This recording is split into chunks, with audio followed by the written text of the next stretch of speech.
toi. Le chemin de voix, tu es invité, supplié, encouragé, poussé, inspiré à vivre pleinement. D'une vie dans le vent, suis le souffle venu d'un lieu inconnu, cherche en toi. Celui qui est la voix, écoute, vois et fais le meilleur choix. Si tu crois en celui qui est la vérité, la vie, si tu dis à tes amis que tu l'as rencontré ici, qu'il vit ainsi, qu'il l'a dit il y a 200 décennies et qui t'invite aujourd'hui à vivre avec lui dans la plénitude, sans amertume. Il disperse la brume des lacunes qui s'accumulent et si tu l'assumes, lui il allume en toi un feu qui jamais ne s'éteindra. Seulement tout ça, ça se passe en soi. Bonsoir à tous, bienvenue, heureux de vous retrouver sur cette page ensemble pour cette émission qui s'appelle maintenant Actu Jésus. C'est vous qui avez trouvé le nom. Merci pour vos réactions, merci pour votre participation à chacun d'entre vous. Ce soir, je crois qu'il n'y a pas pu y avoir de direct sur Facebook à cause d'un problème technique, pas du tout lié à nous, mais vous êtes sur YouTube et je suis ravi de vous retrouver. C'est Thérèse de Lisieux que vous voyez derrière moi et qui est là et qui est un peu la patronne de cette émission. L'actu de ce jour, c'est quoi? Eh bien, alors merci pour avoir trouvé ce nom, Actu Jésus. L'autre actu, en ce qui me concerne, eh bien, il ne nous manque plus que 25, vous vous rendez compte, 25 abonnés pour qu'on soit 1000. Et ainsi on pourra émettre en direct, ça sera bien plus simple. Il y a un jeu concours depuis hier, vous savez, si vous me trouvez le nombre, parce que quand on sera 1000, il y aura une vidéo spéciale dédicace pour vous parler de toutes les petites créatures que j'ai, statuettes que j'ai derrière moi.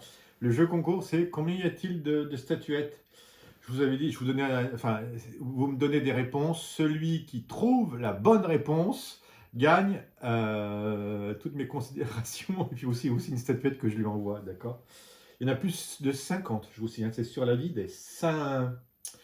L'actu, je réponds à vos questions, tout simplement.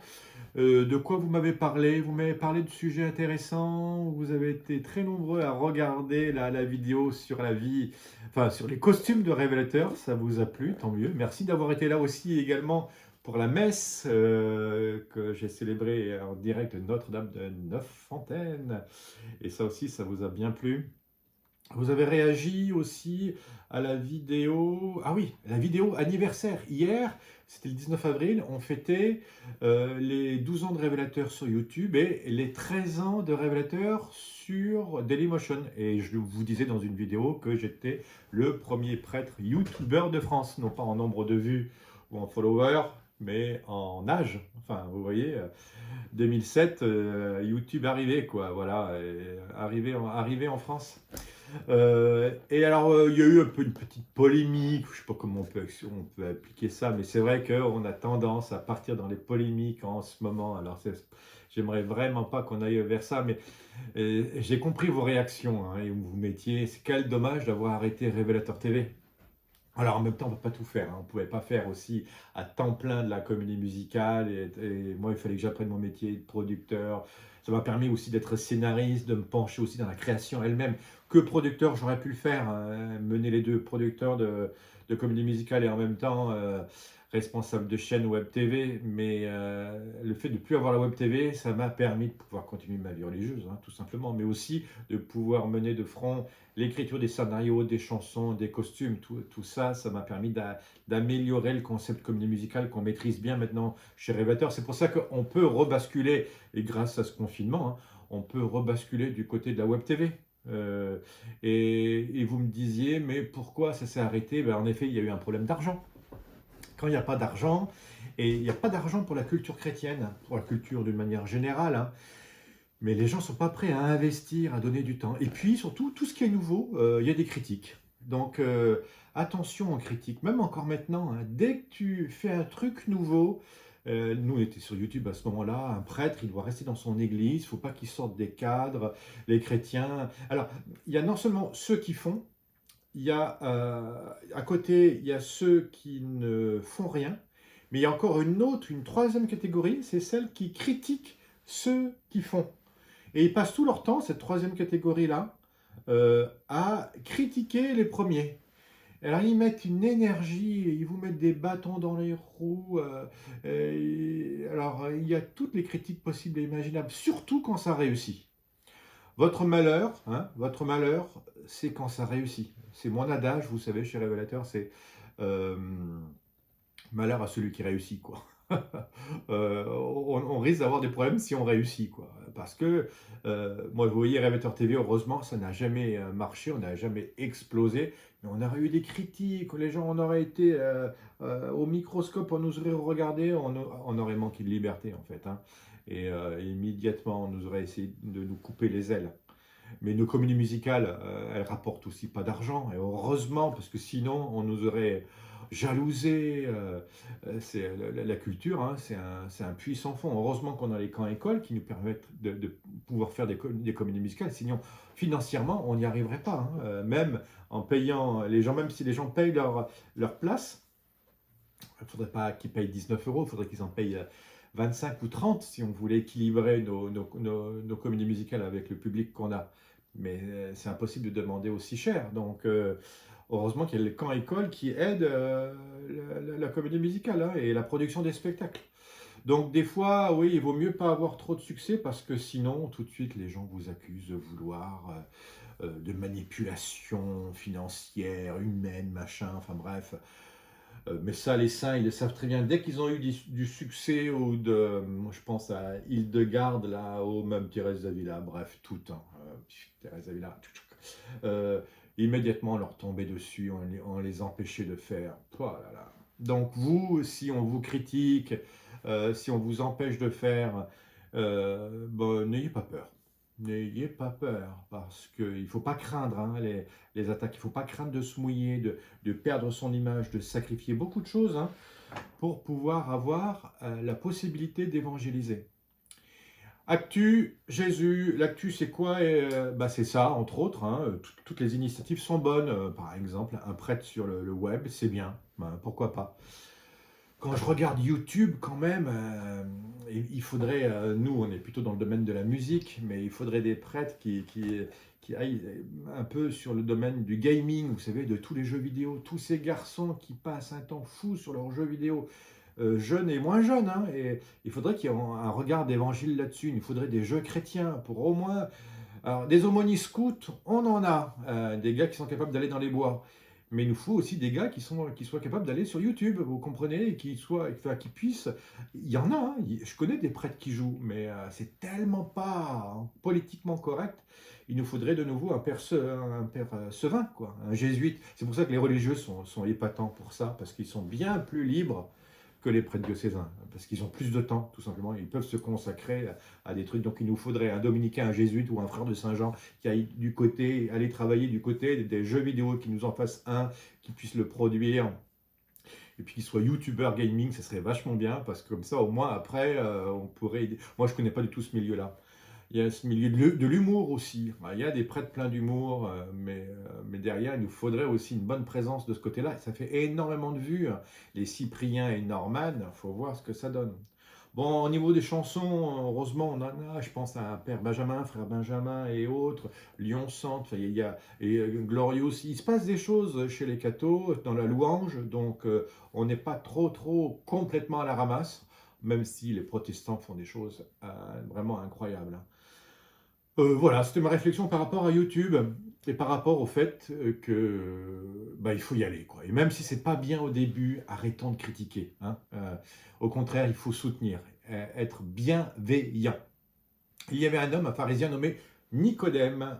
Tadam. Donc ça, c'est l'évangile d'aujourd'hui. Actu Jésus, hein. L'actualité à la lumière de l'évangile. C'est un homme, Nicodème, le voilà, qui vient voir un notable parmi les Juifs, et il vient trouver Jésus, mais quand? Pendant la nuit. Parce que pendant le jour, ça craint, il a peur d'être remarqué.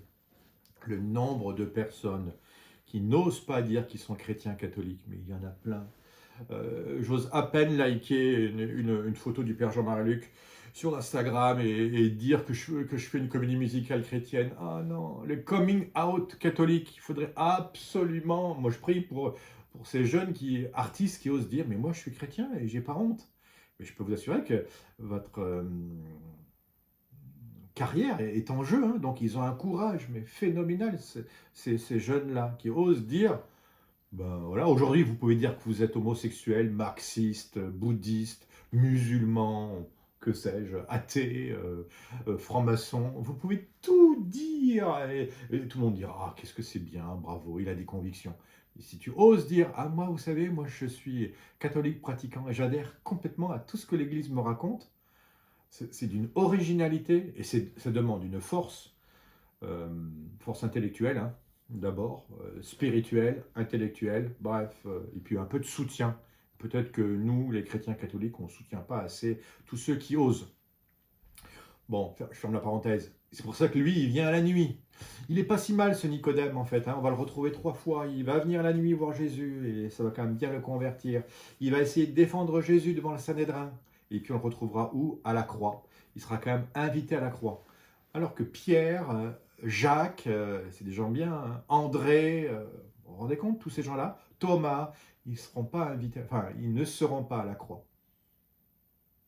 C'est étonnant. Nicodème, lui, il sera, enfin, avec Saint Simon de Cyrène, ils vont récupérer le corps de Jésus, vous savez, à la fin.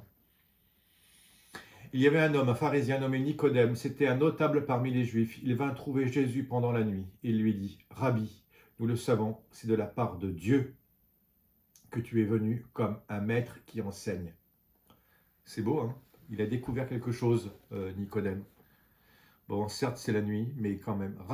Nous le savons, c'est de la part de Dieu que tu es venu comme un maître qui enseigne, car personne ne peut accomplir les signes que toi, tu accomplis, si Dieu n'est pas avec lui.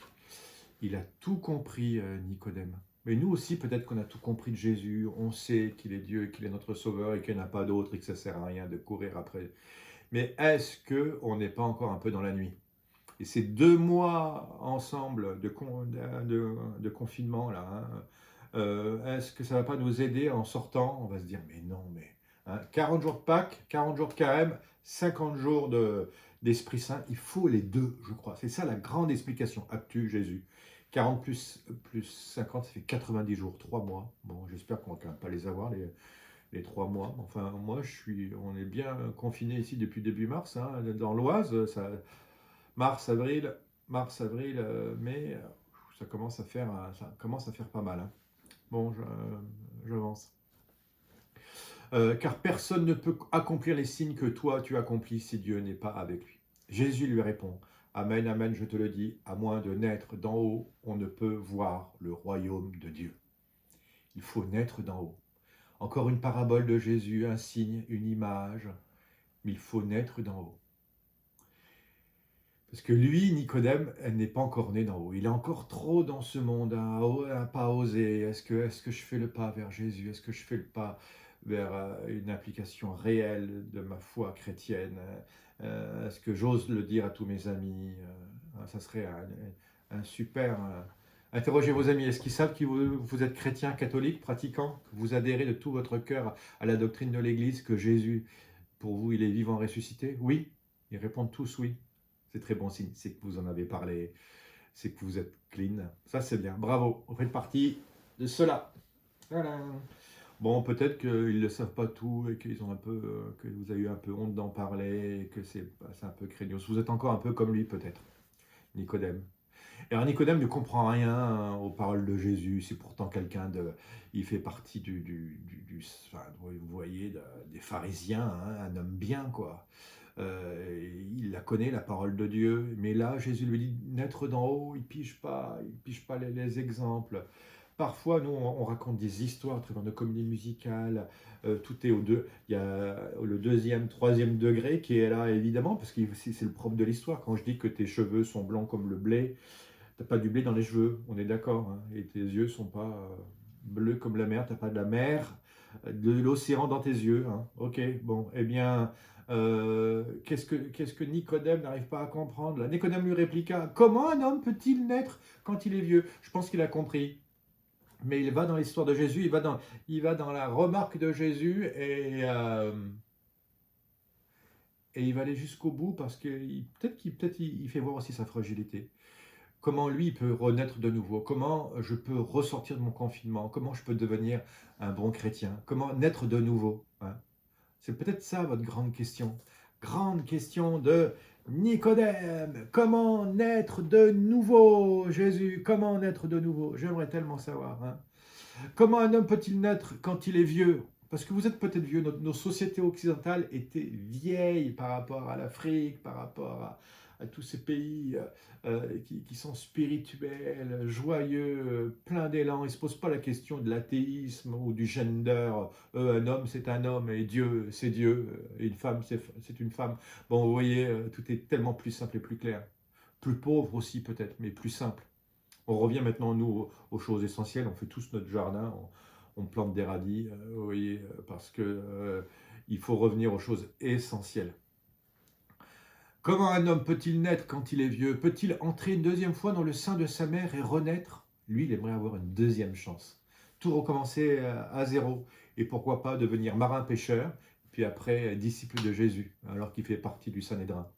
Eh bien non, vous ne pouvez pas renaître. Votre vie est passée, hein. C'est celle d'aujourd'hui et celle de demain que Jésus vous propose de vivre, pas celle d'hier. Donc arrêtez de vous plaindre, c'est passé, toutes vos erreurs d'avant, c'est fini. Jésus répondit, d'ailleurs il ne le critique pas tant plus que ça, il a bien vu ses remords par rapport à ce qu'il a pu vivre. Amen, amen, je te le dis, personne à moins de naître de l'eau. Il met, vous voyez, on était là, Jésus, Nicodème est là, Jésus vient là, Nicodème lui répond et Jésus monte encore plus haut. Il nous emmène par escalier. Je te le dis, personne à moins de naître. Cette fois-ci, c'est plus d'une personne, hein. De l'eau et de l'esprit. Qu'est-ce que ça veut dire, hein? Naître de l'eau et de l'esprit ne peut entrer dans le royaume de Dieu. Il faut naître de l'eau et de l'esprit. Je vous assure que quand Nicodème verra sortir du cœur de Jésus de l'eau et du sang, c'est très concret. L'eau qui rafraîchit, l'eau qui inonde, l'eau qui donne vie, et le sang qui purifie. L'eau, de l'eau et de l'esprit. C'est du corps Jésus crucifié, de la victoire de Jésus sur la mort, qui est le seul moyen pour aller jusqu'au royaume de Dieu. Il n'y en a pas un autre. Donc vous ne pouvez pas fuir en vous disant, moi je suis un petit peu chrétien, mais je ne le dis à personne, et puis je vais essayer d'aller voir Jésus la nuit. C'était le dimanche matin de 10h à 11h, puis une petite prière de temps en temps, ça suffira, hein. Non, non, ce n'est pas suffisant. Il faut naître de l'eau et de l'esprit pour entrer dans le royaume de Dieu. Ce qui est né de la chair est chair, vous entendez? Ce qui est né de l'esprit est esprit. Alors là, il y a une vie spirituelle à découvrir, même si c'est dans la lutte, même si c'est dans la nuit de la foi. Jésus, apprends-moi à avoir une vie spirituelle et à te conquérir. Ne sois pas étonné si je t'ai dit, il vous faut naître d'en haut. Le vent souffle où il veut. Et je peux vous assurer que si le vent de l'Esprit Saint a envie de passer à travers ce message YouTube pour aller rejoindre et transpercer ton cœur aujourd'hui, il peut le faire. S'il veut utiliser tes paroles pour que tu puisses aller évangéliser ta famille, tes frères et sœurs, puis après se servir de toi avec tous les moyens, toutes tes compétences pour pouvoir l'annoncer, quel que soit ton milieu et ta capacité de vie et ton choix de vie, Dieu le pourra. Ne sois pas étonné si je t'ai dit, il vous faut naître d'en haut. Le vent souffle où il veut. Tu entends sa voix, mais tu ne sais ni d'où il vient, ni d'où il vient, ni où il va. Je voulais être très précis, hein. Ni d'où il vient, ni où il va. Alors, Esprit Saint, nous, près de l'Église catholique, évêques, tout responsable, on doit être extrêmement attentifs à toutes les miséricordes de Dieu pour aujourd'hui et faire attention au message que le Christ nous donne. Et quand quelqu'un vient nous annoncer une bonne nouvelle, comme Marie-Madeleine, comme les disciples, comme Jésus, mais à travers eux, c'est Jésus lui-même, alors il faut l'accueillir et il faut le faire. Le vent souffle où il veut. Il en est ainsi pour qui est né du souffle de l'Esprit Saint. Donc, demandez, invoquez l'Esprit Saint, hein, en ce temps qui nous sépare de l'Ascension et de la Pentecôte, hein. Invoquez la venue de l'Esprit Saint pour que vous puissiez être éclairés par lui et puis vivre comme du temps des actes des apôtres avec une grande légèreté et avec un esprit renouvelé, tout simplement, pour que ce monde puisse entendre la bonne nouvelle. Merci beaucoup, c'était Actu Jésus. À très bientôt.